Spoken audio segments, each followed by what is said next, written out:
what we want to think of when we're counting the triplets is 1 and a, 2 and a, 3 and a, 4 and a, 1. That's typically the most common, not the most common, but the way I like to count them the most. You hear a lot. You hear 1 triplet, 2 triplet, 1 triplet, 2 triplet. That's a little hard to say at a faster tempo. You also hear 1 lolly, 2 lolly, 3 lolly, 4 lolly, 1. And that's just too soft an attack, la la la, when you're trying to count faster. So let's just simply take the structure of these 16-note rhythms, 1E and a, 2E and a, 3E and a, 4E and a. Exercise the E, just take that one out of there. 1 and a, 2 and a, 3 and a, 4 and a, 1. And we'll just say 1 and a, 2 and a, 3 and a, 4 and a, in order to count triplets. So what we're going to do, this first part of the exercise, we're going to play a check pattern and then accents on the downbeat, and then play a check pattern, accents on the second triplet, and then play a check pattern and accents on the last triplet. Here we go.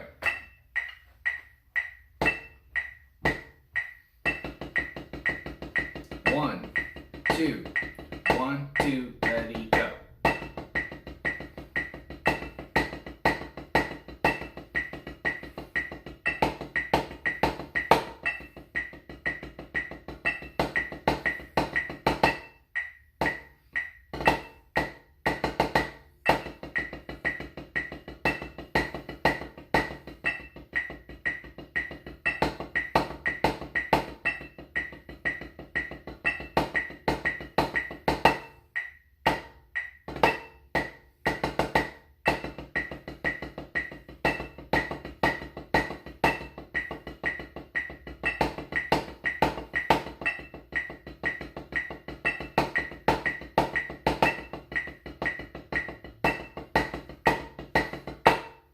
Two, counting, 1, 2, ready, go, 1 and 2.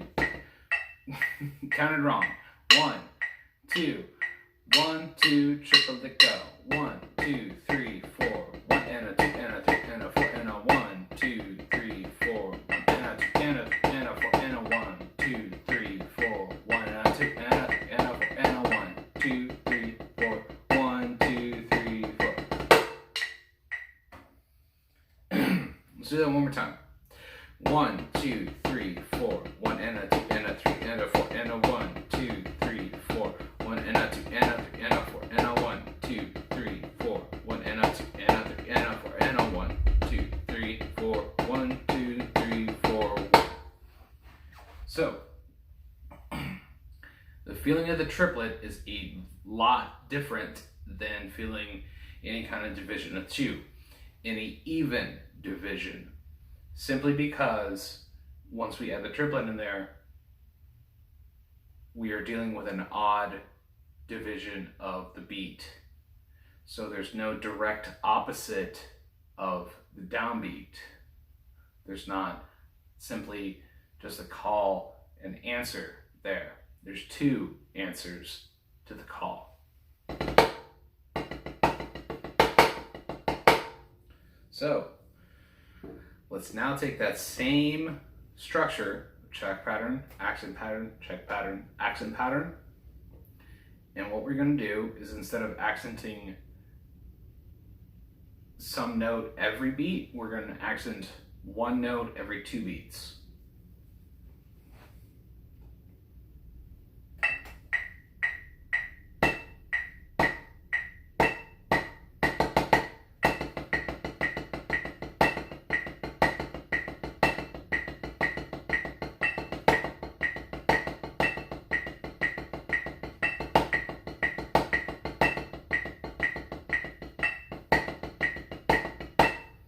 Two, again, 2, ready, go.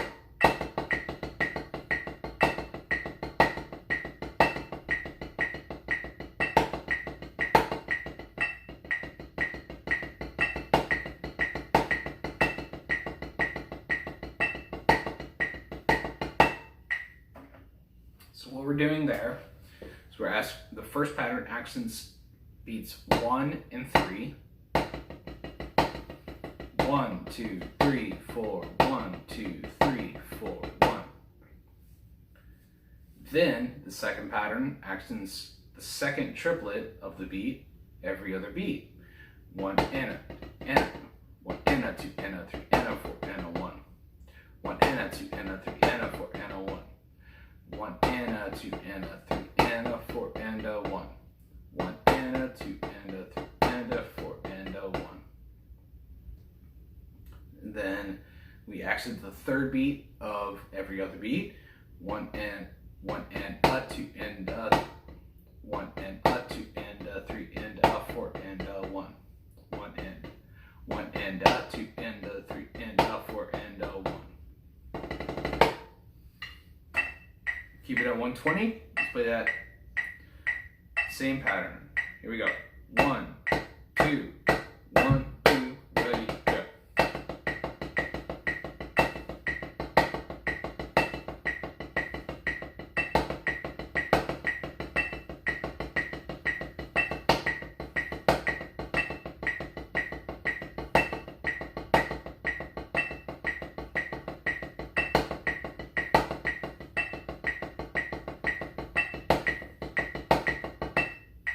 Two, twice through. 1, 2, ready, go.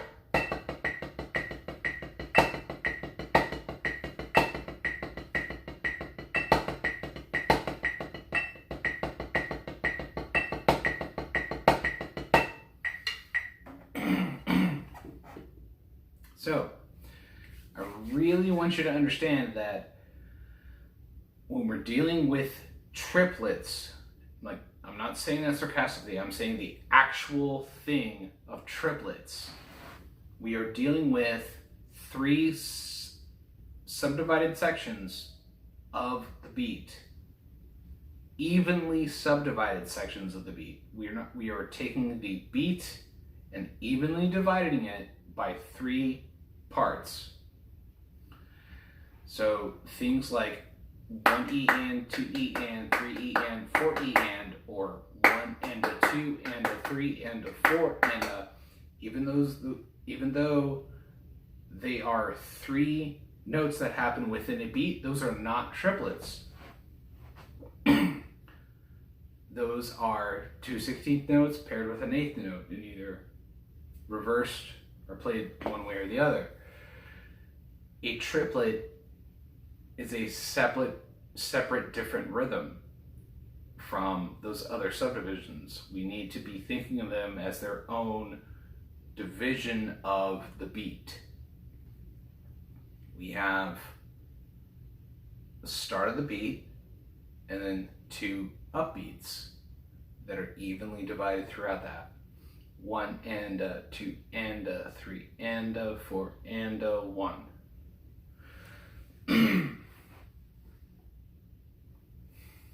Just really surprised me that there are some people that really kind of think that any grouping of 3 means that there's a triplet going on.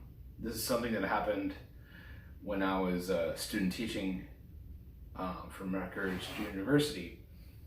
I had gone to a curriculum meeting for the place I was student teaching at, and one of the members raised their hand and said, in response to like teaching rhythm and subdivisions, like wanting clarification on how we're going to be teaching triplets, and it was, are we considering 1E and 2E and 3E and 4E and, or rhythms like that in 6/8 to be the same thing as a triplet? And I wanted to, that's being very generous into the way he asked the question. I can't exactly remember it, but I do remember my just confusion at the way he was asking it and the way he was wording what he was saying, and the fact that I knew I was simply an observer. I was not a member of the curriculum board or the people that were going to be like designing like how they were teaching those programs from then, but I wanted to like just kind of like smack him to his senses and be like, no, like you're talking complete nonsense. Like there are duple rhythms, there are triple rhythms in a story. You have rhythms that are divided by 2, 1 and 2 and 1 and 2 and 1 E and a 2 E and a 3 E and a 4 E and a digga digga digga digga digga digga digga digga digga digga digga digga digga digga digga digga. We're going 1, 2, 4, and 8, all divided by 2. Those are divisions of 2. We have triple rhythms. There is a separate branch of the rhythm tree.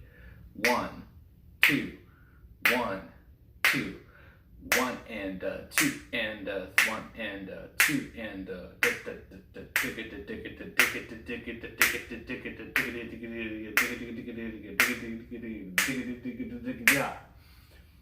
those things become more complicated to actually count or enunciate as you get faster and faster.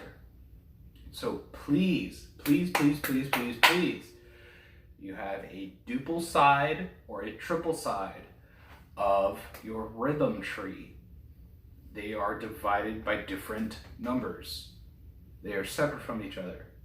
If we take an example of 6, that's simply a combination of a duple and a triple.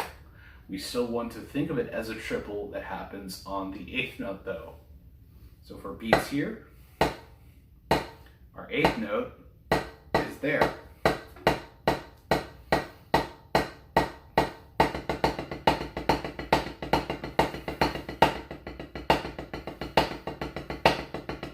And that would be our 6th doublet.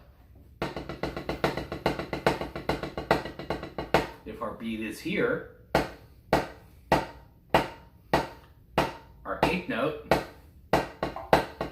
is there.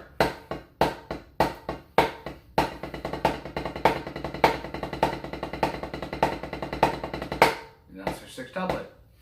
So you need to be able to like function between the beat, the subdivision 8th note, the subdivision triplet, 16 notes, and 6 tuplets.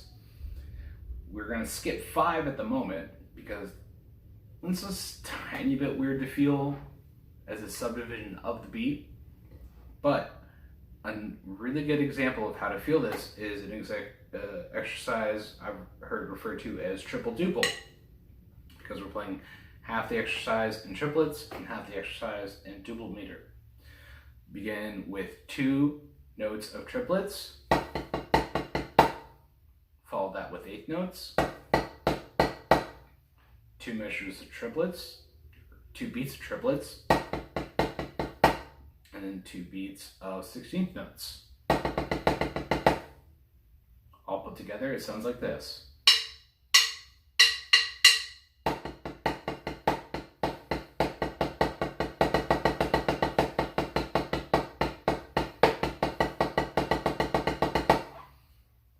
So we're basically like stepping down the steps of the ladder. We're starting at 3, we're going down to 2, we're going back up to 3, and then up to 4 in the back. 3, 2, 3, 4, 3, 2, 3, 4. 3, 2, 3, 4. 3, 2, 3, 4. And always sort of end with a rim shot. That's always a good idea. Don't do that. So,